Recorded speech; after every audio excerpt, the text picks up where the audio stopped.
Okay, let's dive in. We've all seen it happen, haven't we? This relationship starts off just electric.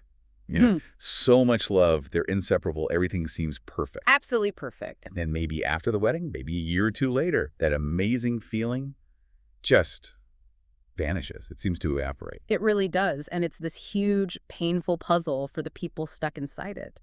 The source material we're looking at kicks off with this really striking story about that exact confusion. Oh, yeah. Yeah, a guy who'd actually been through it 3 times, 3 marriages that started great and then just fell apart.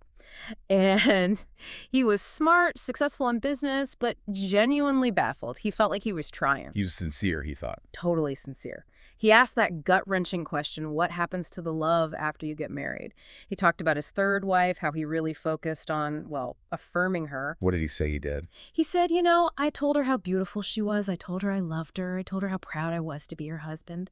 For him, that was expressing love. That was the language he knew. But it didn't work. Not at all. The relationship just soured. She started complaining about, tiny things, socks on the floor, who takes out the garbage, the usual stuff. But then it escalated. To attacking him personally. Exactly, attacking his character. So he's there, pouring out love in his way, and all she's hearing or feeling is negativity and criticism. He left that marriage just completely lost, wondering if maybe happy couples just learn to live without that deep emotional connection, or if there's some secret he was missing. And that's the big question we're tackling today, isn't it? The core mystery. Because often the tragedy isn't about a lack of trying or even bad intentions. It's simpler. And maybe harder. It often boils down to this fundamental truth. People speak different emotional love languages. It's like trying to communicate if I only speak English and you only speak Chinese. Precisely. We could, point at things, maybe draw pictures, get basic needs met, but real understanding, deep connection, forget it. It's impossible. And it's the same with emotional connection. You can be pouring out your heart, totally sincere, using your language. But if your spouse understands a different one, it's just noise. It doesn't fill them up. It doesn't nourish them emotionally. So our mission here today is to really break down these 5 basic emotional love languages. We need to see how they're different from that initial intense falling in love feeling. Well, that infatuation stage, yeah. And give you a practical way, a roadmap, to figure out what your partner's core language actually is, and then how to, speak it fluently. Because that fluency, that ability to truly connect in their language, that's what keeps the emotional bond strong long after the honeymoon phase is over. Okay, so if we're talking about fluency, we need to know what we're aiming for. Right. What exactly is this thing we're trying to fill up with love? Right. We need to talk about the emotional love tank. This isn't some kind of, fluffy concept. The sources really emphasize this. The need to feel loved, truly wanted, it's a primary human emotional need, like food or water almost. It's essential for stability, for just feeling okay in the world. Absolutely essential. If that need isn't met, everything else just feels harder. Every challenge seems bigger. This idea was really crystallized by Dr. Ross Campbell, wasn't it? He worked a lot with kids. He did. A psychiatrist focusing on children and adolescents. And he came up with this great metaphor. Every child has an emotional tank. Okay. And when that tank is consistently filled with genuine, unconditional love, the child tends to develop normally. They feel secure, grounded. But if it's empty? If it's running on empty, well, that often fuels misbehavior. The child might be acting out, maybe without even realizing it, because they're desperately seeking that love, that affirmation they feel is missing. There's that heartbreaking story about Ashley, the 13-year-old. Yeah, a really tough one. Her parents divorced, and materially, she had everything she needed. But emotionally, she felt completely abandoned. Her tank was empty. And that emptiness drove her to look for love in dangerous places. Exactly. It led to a really serious crisis for her. And the critical point is that need for a full love tank doesn't just magically vanish when we become adults. Not at all. If anything, it gets more complex in marriage. That need to feel loved and cherished by your spouse stays absolutely central. Having a nice house, financial security, all that stuff. It's great, but it cannot substitute for genuine emotional connection. And an empty tank in an adult. It leads to similar, maybe more sophisticated, but still damaging behaviors. Right. Things like withdrawing emotionally, becoming really critical, using harsh words, or maybe even looking for that validation outside the marriage. The tank needs filling. Okay, most people don't walk down the aisle thinking, right, time to manage my spouse's emotional love tank. They get married because You're in love. That Nah. crazy, euphoric, all-consuming feeling. Let's talk about that state. Okay. Because it feels so real, so powerful, but it's kind of an illusion, isn't it? A very potent illusion. There's this funny anecdote about Janice, remember? Bursting into the counselor's office, just giddy, rocking back and forth. Engaged after 3 weeks. 3 weeks. That rush, that high. It happens when our internal love alert system gets triggered by certain things, maybe physical appearance, personality traits, shared interests. Something clicks. And chemically, emotionally, it's obsessive. You literally can't stop thinking about the person. No, it consumes you. That's why people stay up all night talking on the phone, drive hours just for a short visit. It feels utterly essential. And here's the tricky part. It makes you think the other person is perfect. Absolutely flawless. It manufactures that illusion. The source mentions a young guy whose fiance's mom actually warned him, said her daughter had serious psychiatric issues, years of treatment. And what did he say? He just brushed it off, said something like, oh, but she's been doing fine for 3 months now, completely minimized a huge red flag because his brain was feeding him this narrative of perfection. He couldn't see it. Wow. And it also gives you this false sense of altruism, like I do anything for them. Exactly. You genuinely believe it in that moment. I would climb the highest mountain, swim the deepest ocean. But that willingness isn't really coming from a place of deep rational choice. It's fueled by the intensity of the feeling itself, the pleasure you get from the obsession. Okay, so here's the kicker. This intense in-love state. It's not designed to last, is it? That's the fiction. It's temporary. Dr. Dorothy Tenoff did a huge amount of research on this. She actually coined a term for it, limerence. Limerence, okay. Yeah, to distinguish that intense, involuntary obsession from steady, lasting love.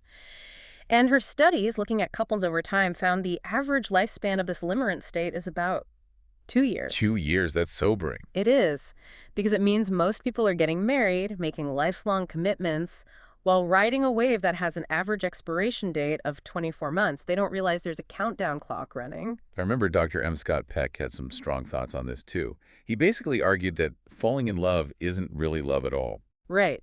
He gave 3 really sharp reasons why. First, he said, it's not an act of will. It just happens to you. You don't choose who you fall for or when or how intensely. It's involuntary. Like catching a cold. Pretty much. Second, it's effortless. All those grand gestures, the late-night calls, the sacrifices, they don't feel hard when you're in that state. You're driven by this powerful instinct, this biological urge. No discipline required. Okay, and the third reason? This one's key, philosophically. Peck argued that someone deep in that in-love state isn't genuinely interested in the other person's growth. What does that mean? It means we project perfection onto them. We kind of want them to stay exactly as they are, frozen in that perfect moment. We don't want them to change or grow because that might disrupt our wonderful feeling. Real love, he argued, actively wills the good of the other, including your growth. So if this limerence thing has a 2-year lifespan, what happens when the alarm goes off, when the feeling fades? That's when reality crashes back in. Suddenly, the rose-tinted glasses come off. All those little differences that seemed cute or insignificant before, now they become huge annoyances, huge mountains. The hair in the sink, the toilet paper roll direction, where the socks mysteriously disappear to. Exactly, all the mundane realities of living together, and the couple hits a crossroads. What are the options? Well, one option is to conclude we just weren't right for each other. Maybe get divorced and go searching for that in-love high again with someone new, often just repeating the same cycle. Nope.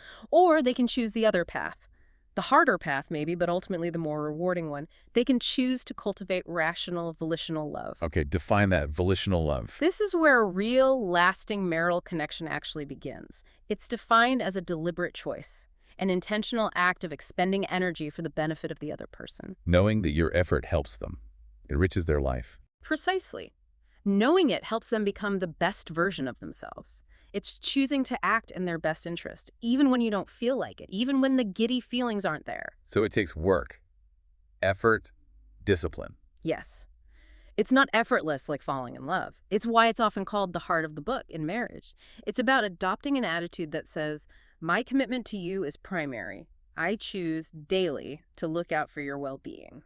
And this kind of intentional, chosen love is what actually keeps that emotional love tank full over the long haul, long after the limerence fades. It's the only thing strong enough, yes. Yeah. It's the engine that powers a lasting, secure connection. So, should we dive into the ways we actually express this volitional love, the 5 languages? Let's do it. Starting with one that sounds simple, but maybe isn't always. Love language, #1, words of affirmation. Right. The core idea is pretty straightforward. Using your words to actively build up your partner, to affirm their worth, their actions, their very being. Mark Twain said he could live for 2 months on a good compliment. Exactly. That's the kind of power we're talking about. Simple words can have a huge impact if this is someone's primary language. So what are the different ways this plays out? The dialects, so to speak. Well, the most basic is just verbal compliments. Straight up appreciation. Not fake flattery, but genuine, specific observations. Like, Right. wow, you look really sharp in that outfit, or these potatoes are amazing, thank you, or even, thanks so much for dealing with that phone call, I really appreciate you handling it. Yeah. Just acknowledging effort or positive qualities. Noticing and saying it out loud. Saying it out loud. And these compliments tie directly into the power of positive motivation. Remember the story about the wife nagging her husband Bob about painting the bedroom? Yeah, it wasn't working. Not at all. The advice she got was stop mentioning the paint. Yeah. Completely. Instead, just start complimenting him whenever he did anything helpful, no matter how small, taking out the trash, paying a bill, anything. And what happened? It was a total game changer. Feeling appreciated for the small things actually motivated him way more than the nagging ever did. He started feeling better about himself, about her, and eventually he tackled the painting project on his own initiative because he wanted to please her. Affirmation fueled action. Okay, so compliments. What else? Then there are encouraging words. This is about inspiring courage. Finding areas where your spouse feels insecure or hesitant and using words to say, you can do this. Like Allison the writer. Exactly. Years of rejection slips had basically paralyzed her. She'd stopped submitting her work. Her husband, Keith, read something she wrote and just poured encouragement into her. Allison, this is excellent writing. It's clear. It's powerful. You have to send this out. And his belief in her gave her the courage she needed. It did. But here's a crucial distinction. The encouragement has to align with their interests and desires. Pushing your partner to lose weight or take up your hobby when they have zero interest, that's not encouragement. That's pressure or criticism in disguise. Right. It has to come from a place of empathy, understanding what they want, and helping them find the courage to pursue it. Makes sense. What about just being nice? That's kind words. And here, the tone is absolutely everything. You can and should share difficult feelings, hurt, anger, disappointment, but the way you share them makes all the difference. So saying, I felt really hurt when you didn't offer to help tonight. If said gently, seeking understanding, that's an expression of love. It's inviting intimacy. But saying the exact same words with sarcasm or bitterness or yelling, that's condemnation. It pushes the other person away. And kindness also means forgiveness. Right. Not keeping score. Absolutely critical. Love, as the saying goes, keeps no record of wrongs. If your partner messes up, admits it, and asks for forgiveness, real love chooses to grant it. Holding on to past failures, bringing them up again and again, that poisons the present. You have to choose to let the past be past. Okay, one more dialect for words of affirmation. Humble words. This boils down to making requests, not demands. Demands feel like orders. They set up this weird parent-child dynamic. Like, you need to make that apple pie I like this week. Exactly. That's a demand. It implies obligation. But phrasing it as a request, wow, I really love those apple pies you make. Would it be possible for you to make one sometime this week? That affirms their value. It respects their choice. Even if they say no. Even if they say no, the request itself communicates respect for their autonomy. A demand, even if obeyed, doesn't fill the love tank because the action wasn't freely given. It was coerced. A request honors them. Okay, so that's words of affirmation. Powerful stuff. What if words just don't do it for someone? What's next? Well, maybe their language is love language, #2, quality time. This was Betty Jo's language in one of the stories. She didn't need compliments or gifts. She just desperately needed her husband Bill's focused attention. So quality time isn't just being in the same house. Definitely not. It means giving someone your undivided attention. No phone scrolling, no half-watching TV, no reading the newspaper while they talk. It's putting everything else down, turning towards them, looking at them, and really listening. You're giving them a piece of your life. That's exactly it. You're giving them time, which is finite. You can never get that moment back. And giving that focused time says, you are important to me. You matter more than these other distractions. So togetherness isn't just proximity, sitting in the same room while one person watches sports and the other reads. That's not it. No, that's proximity, but not connection. The activity itself, if you're doing one, is often secondary. It could be taking a walk, playing a simple game, just sitting and talking. The key is the shared focus, the feeling of being together in the moment. And a big part of this is conversation. A huge part. Quality conversation. This is sympathetic dialogue. Sharing experiences, thoughts, feelings, dreams, frustrations, in a context where you feel heard and understood. And the emphasis is on hearing. Yes, it's about listening to understand, not listening to fix or reply. It requires drawing the other person out, asking questions, showing genuine interest in their inner world. Which leads us straight into the advice trap. Oh, yeah, so common. Remember Patrick? His wife would come home stressed about work, wanting to vent, and Patrick, being a problem solver. Jumped right in with solutions. Yeah. Here's what you need to do. Step 1, step 2. Exactly. He thought he was helping, but he was missing the point entirely. She didn't want his 5-point plan. She wanted him to listen, to validate her feelings, to say, wow, that sounds really tough. I'm sorry you're dealing with that. She wanted empathy, not instructions. It's hard to switch off that fix-it mode sometimes. It really is, especially if that's how you operate in other parts of life. Yeah. But in a relationship where quality time or conversation is key, you have to learn to just listen sympathetically.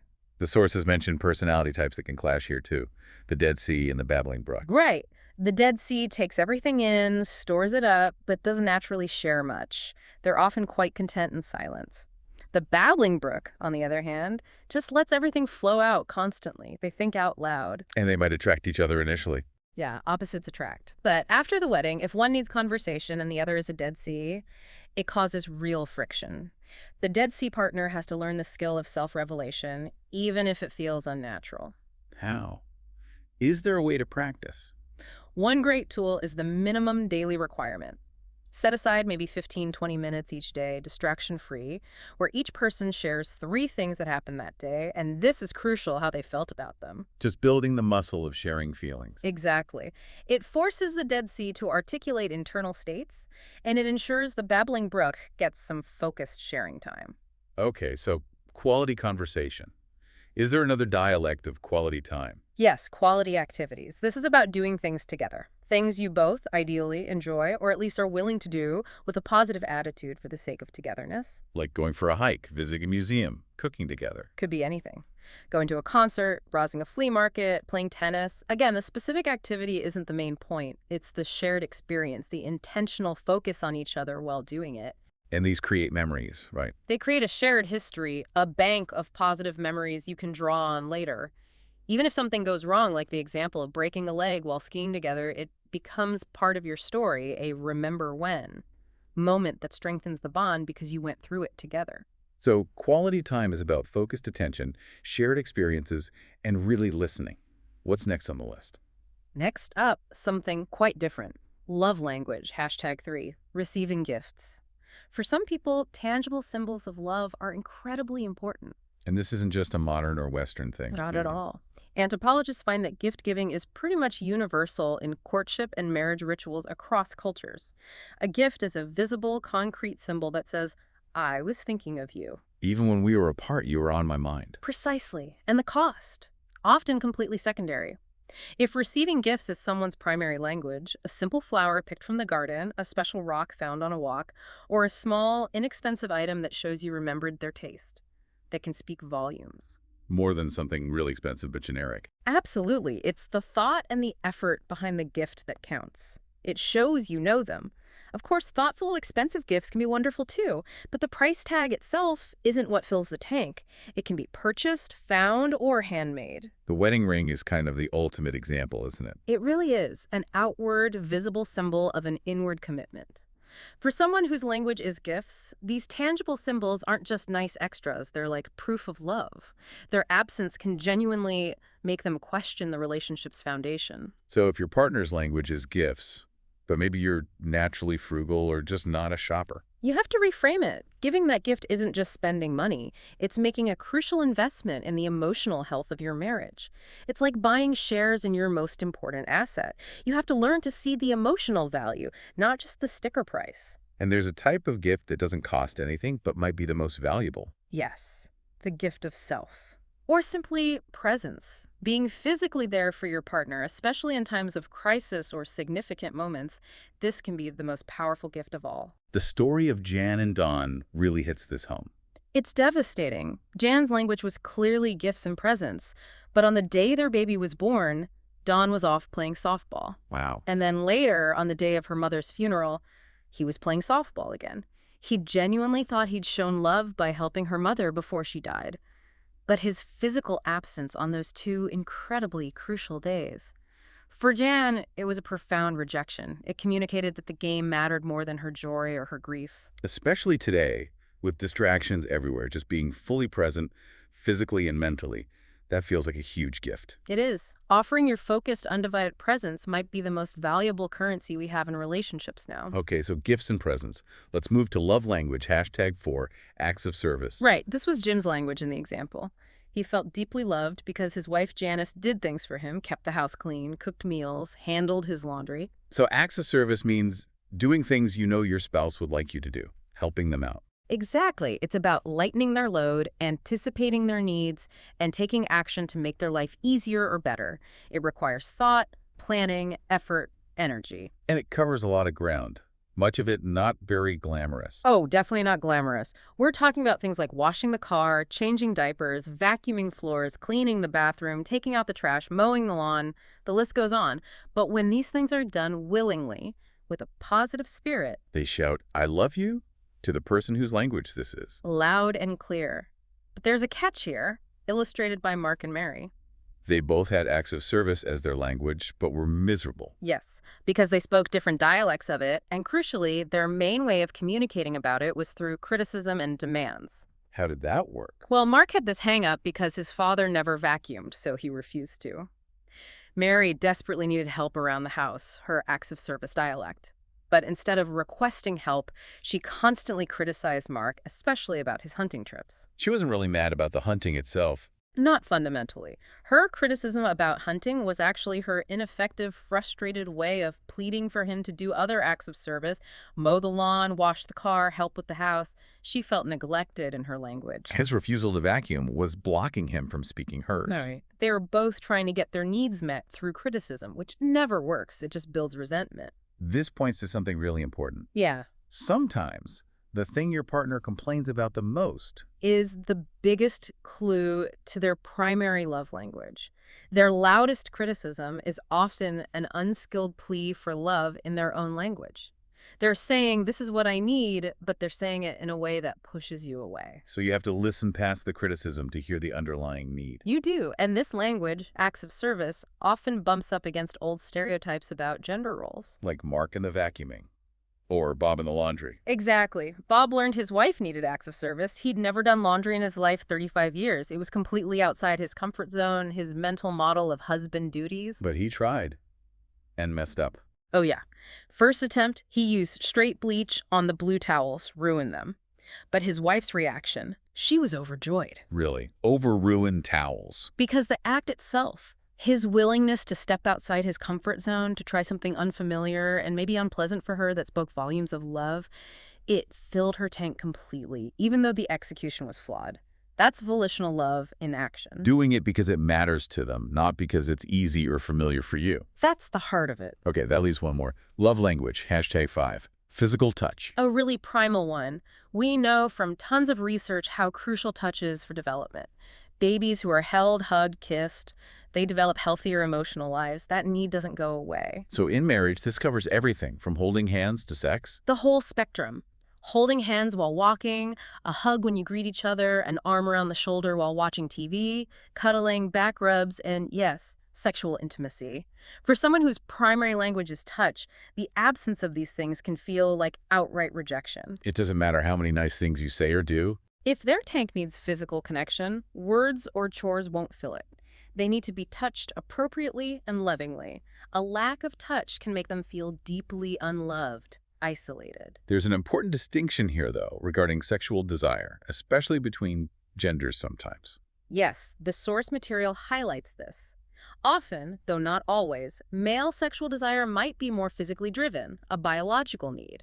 Whereas for many women, desire is deeply intertwined with her emotional state, feeling loved, cherished, appreciated, safe, connected throughout the whole day. So just initiating sex might not work if he's not feeling emotionally connected. Exactly. Her need for emotional connection, maybe through words or quality time, might need to be met before she can respond positively to physical touch in a sexual context. It's why Bob, the guy from Ohio, realized his primary language wasn't actually touch, even though he had a strong sex drive. How did he figure that out? He noticed that when his wife was critical, attacking his real language, words of affirmation, his desire for physical intimacy plummeted. Her words hurt him so much, it shut down his ability to connect physically. Touch was secondary for him. Words were primary. So like the others, touch has dialects too. It's not just about sex. Not at all. Touches can be explicit, like a massage or foreplay, but they can also be implicit, and just as important, that quick hand squeeze, resting a hand on their knee while driving, leaning against each other on the sofa. These small touches maintain connection. And you have to learn their dialect, right?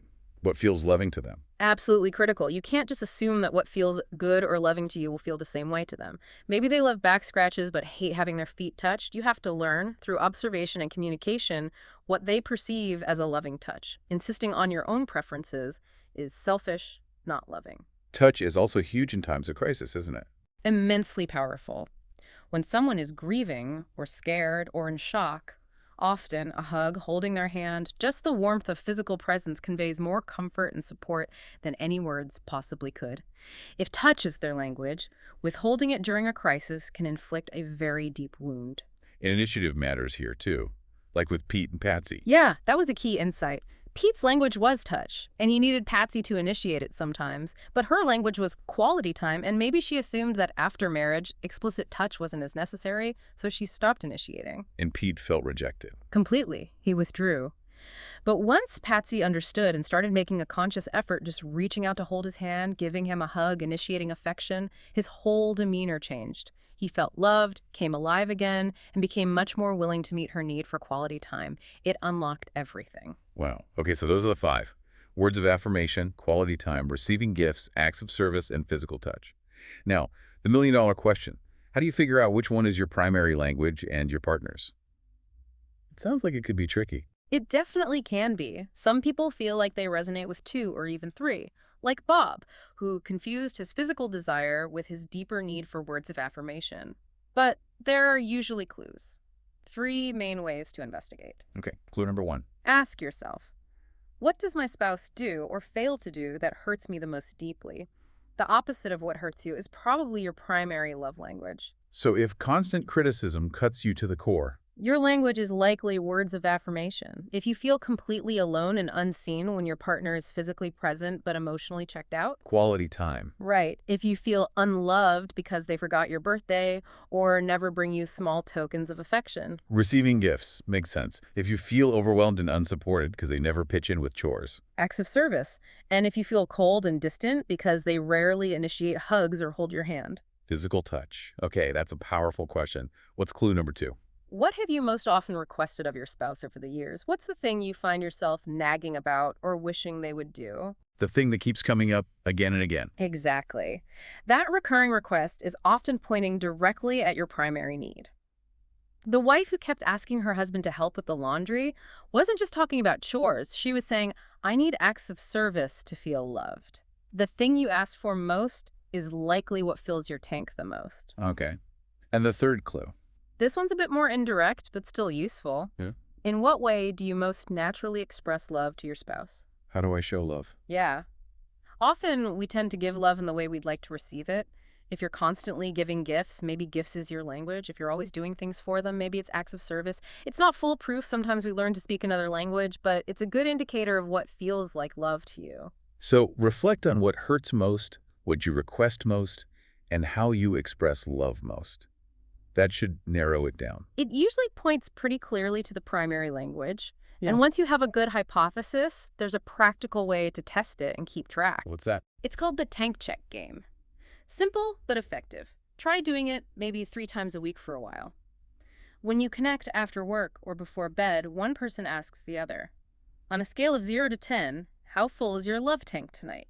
0 being empty, 10 being overflowing. Exactly. The partner gives a number, Then the asker follows up. Okay, what could I do right now, or maybe this week, that would help fill it up a bit? Ah, so you're getting direct feedback. Direct feedback. And if you track those requests over a few weeks, you'll almost certainly see a pattern emerge. The suggestions will cluster around their primary love language. It's a great tool for ongoing emotional connection and maintenance. Okay, but what about the really tough situations? What if your partner's language feels completely unnatural to you? Or worse, what if you're feeling really hurt, maybe even resentful or angry towards them like Anne was with Glenn?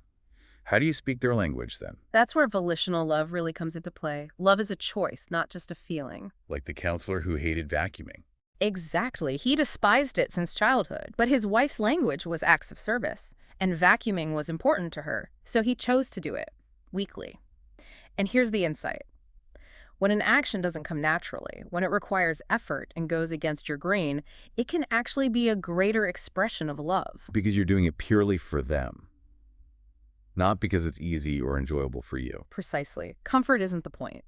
Volitional love is about choosing to act for the other person's well-being, even when it costs you something. Discipline over preference. So Anne, facing Glenn's constant criticism and refusal to get help, she decided to try an experiment based on this. She did. Based on that principle, give and it will be given to you, she hypothesized. What if I deliberately, consistently speak his love language, which she figured out was touch and words of affirmation for 6 months, even though I feel hurt and angry? Just focus on filling his tank, despite her own feelings. Yes. With the hope that if his tank filled up, maybe his behavior would change, maybe he'd become more receptive, maybe he'd eventually start reciprocating. Now, some might hear that and think, isn't that kind of manipulative, doing loving things you don't feel, just to get a result? That's a really fair question, and the distinction is crucial. It's not manipulative if the chosen action itself is genuinely for the other person's benefit. Anne wasn't faking feelings she didn't have. She was choosing actions, initiating touch, finding genuine things to affirm that she believed would meet Glenn's needs and enrich his life. The intention was his well-being, even if she hoped for a change in return. Exactly.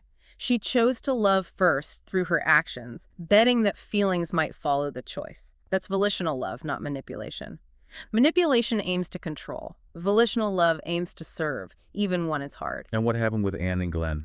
She committed to it, stopped complaining about his negativity, started initiating physical affection, made a point of finding things to genuinely praise, and within about 2 months, things started to shift. He noticed. He started responding, giving her positive comments, expressing appreciation. His tank was filling up. And Anne, whose language was quality time. She used those moments. When he was positive, she'd make a simple request. That's great to hear. Hey, I'd really love it if we could play Scrabble together tonight. And because his tank was fuller, he was much more receptive. He started meeting her need. He did, much more often. Her choice to love first, volitionally, eventually created a positive cycle. It broke the negative pattern and essentially rebuilt their marriage from the inside out. That's incredible. It shows the real power of understanding and acting on these languages. It really does. And the long-term payoff is huge. When a couple consistently keeps each other's love tanks full, it creates this amazing climate. A climate of, what, security? Definitely security. You feel safe. You know your partner fundamentally wishes you well, even when you disagree. It also boosts self-worth. Feeling loved makes you feel lovable, and it increases your sense of significance. You feel like you matter deeply to someone. And with a full tank, maybe you can actually handle disagreements better. That's a key benefit. You can discuss differences, even major ones, without feeling like your whole relationship is under attack. You don't resort to condemnation because you feel fundamentally secure. Like Jean and Norm, married 35 years, but emotionally distant. A classic case. Yeah. Technically functional, no big fights, bills paid, but emotionally dead. Why? Jean desperately needed quality time. Norm, thinking he was being a great husband, was pouring all his energy into acts of service yard work, fixing things because that was his language. He was speaking his language, she needed hers. Total mismatch. Complete mismatch. He was exhausting himself doing things she didn't really value emotionally, while she starved for just 15 minutes of his undivided attention on the couch. Until they figured it out. Once Norm understood, he realized he could trade some of those less essential chores for what really mattered to Jean-focused time together. It transformed their relationship, even after all those years. Became like a second honeymoon. It's never too late then. Never. And these principles aren't just for couples. They apply powerfully to kids, too. Back to Dr. Campbell's work. Misbehavior often signals an empty tank. Very often. Parents need to become detectives, figuring out their child's unique love language. How can they do that? Similar clues. Similar clues. Observe. How does your child naturally express affection to you or others? Do they bring you little drawings, gifts? Are they always trying to help? Acts of service? Do they crawl into your lap? Touch? What do they ask for most often? Like the little boy, Patrick, constantly climbing into his dad's newspaper. A desperate, clumsy plea for quality time? And what do they respond to most positively? What makes their face light up? Is it praise, words, focused playtime, quality time, a special treat, gifts, helping them with homework, acts of service, or a big hug, touch? But there's a trap parents fall into as kids get older. A huge one. Parental enthusiasm tends to wane. We cheer wildly for a toddler's first step. Yay, good job! Pure words of affirmation. But fast forward a few years, and that same child leaves their room messy. And we switch to criticism, condemnation. Exactly. For a child whose primary language is words of affirmation, that shift can be crushing. We stop speaking their language just when they might need it most during challenging school years or adolescence. We have to stay tuned in. So wrapping this all together, the path to a successful, lasting marriage isn't about finding that perfect person or maintaining that initial in-love high forever. No, that's the illusion. Success comes after that fades. It comes from making a conscious, intentional, daily choice. The choice to understand and speak your partner's primary love language, to keep their emotional tank full. That's the core of it. It's volitional love expressed through these 5 distinct channels, and when you do that consistently, You create that climate of friendliness, security, understanding, where two different people can actually thrive together. reach their potential, support each other's growth, and build something really meaningful and lasting. Okay, so as we finish up this deep dive, here's something for you, the listener, to really think about. Consider this. What's the thing your spouse does, or maybe fails to do, that causes you the most pain, that really gets under your skin? Now flip it. Consider that the opposite of that hurtful action or inaction is very likely the direct path to filling their deepest emotional need. It's the key to their love tank. So the provocative thought is this. What effort, even if it feels unnatural or uncomfortable for you right now, are you willing to choose to make today or this week? Knowing that real, enduring love often shines brightest when we deliberately choose to serve the other person in the way they need, not just in the way that's easy for us. Maybe even start that tank check game tonight. Just ask, hey, 0 to 10, how's your love tank? And then the crucial follow-up, what's one thing I could do to help fill it, even just a little? It's a simple start, but it can lead to profound changes.